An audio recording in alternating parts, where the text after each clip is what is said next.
The reason why I support Barack is not because he's black. I have to say that first. I want to lay that out on the table first because, we have this discussion all the time. Well, my friends, I'm not going to vote for him just because he's black. And I'm like, absolutely. I mean, if you vote for him just because you're black, you fall into the stereotype.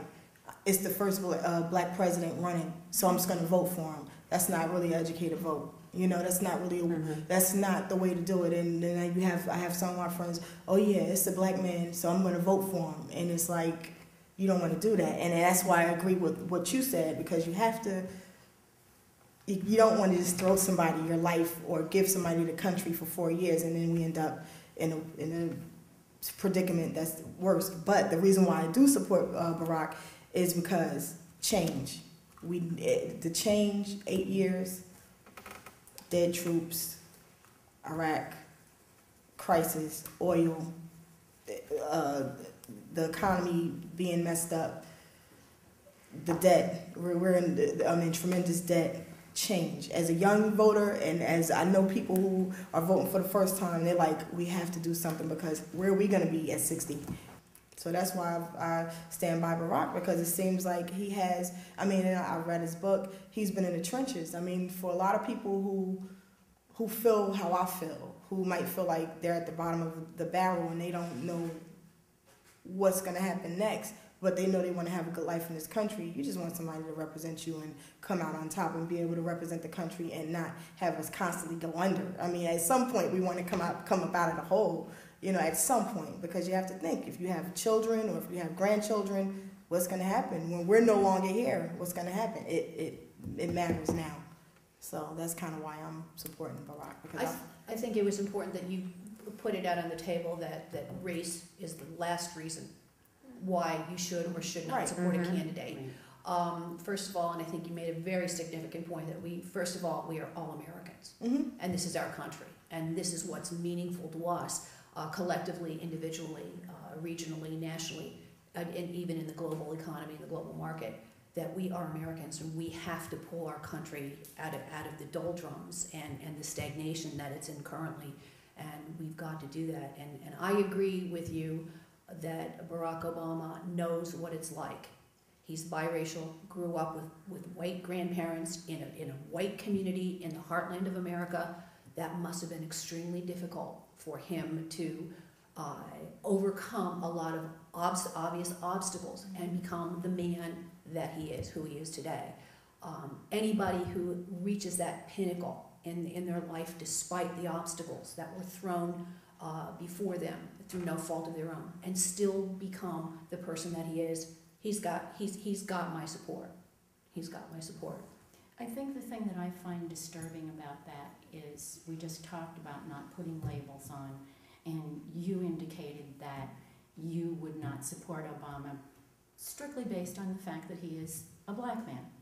And I think that indicates that you've really given this a lot of thought.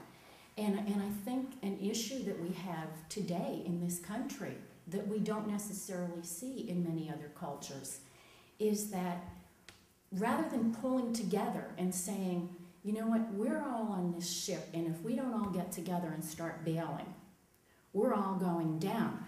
And I think some of the issue is that everybody's got labels today. How about nowhere in the world except America are you an Irish American or an African American or a German American or an Italian American? When did it suddenly not become good enough to be an American? I would agree with that. Because there's labels everywhere.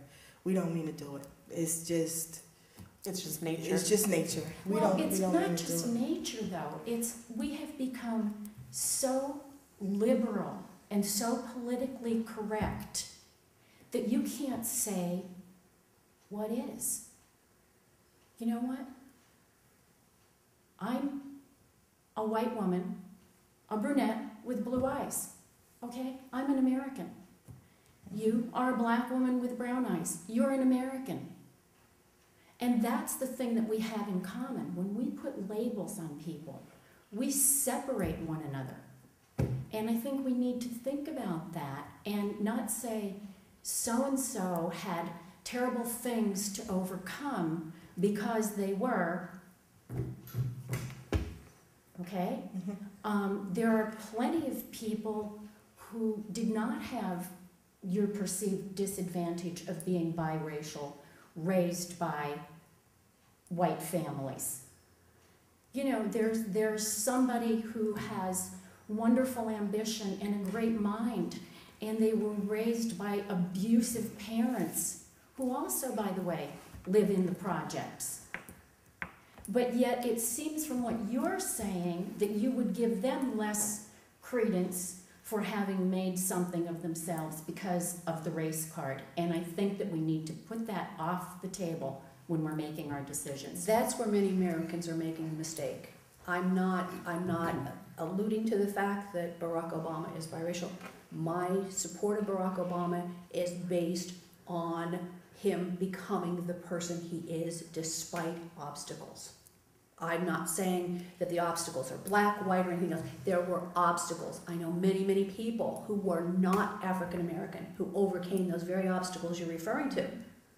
And I'm not saying that his race has any bearing on my vote. My vote is based on the fact that he has overcome obstacles and is a success, and knows how to relate to other people in this country who face obstacles every day of their lives. The key word here is obstacle, and overcoming the obstacle, irregardless of race.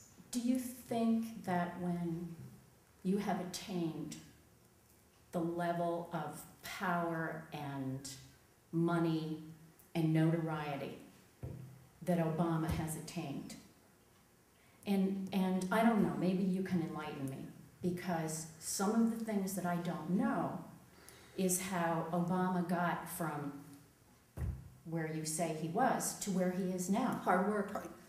You took it right. Hard And work. intelligence. Absolutely. And certainly a gift and I perseverance. understand that, but how do you get from here to there? A lot of people work hard, and probably just as hard, but they don't manage to get here. And I think that that's a blanket statement. Hard work. Give me some specifics. He was successful in being accepted at Harvard, and that was based on the fact that he was intelligent enough to be accepted at Harvard. Do you think affirmative action came into that at all? Quite possibly. Quite Okay. possibly. I'm not familiar It with might help that. you get there, but it won't keep you there. That's, It won't- exactly. that It you won't took keep the you words there. right out of my That's mouth. very true. That's, And I'm that's, not saying that's right. that that's the case, but, you know, there's right off the bat, if that happened, And I if don't that know if it did or happened, not, and I but don't know. I I'm don't not either. suggesting that it did. I'm asking if it's a possibility. And I'm thinking at the time that, particularly at the time that he was applying to Harvard, that it probably is a likelihood. Maybe. So we've got to say, if I've got this person here and this person here, and everything else is equal, except for the advantage of the affirmative action, then it's no longer a level playing field. But intelligence doesn't have a color.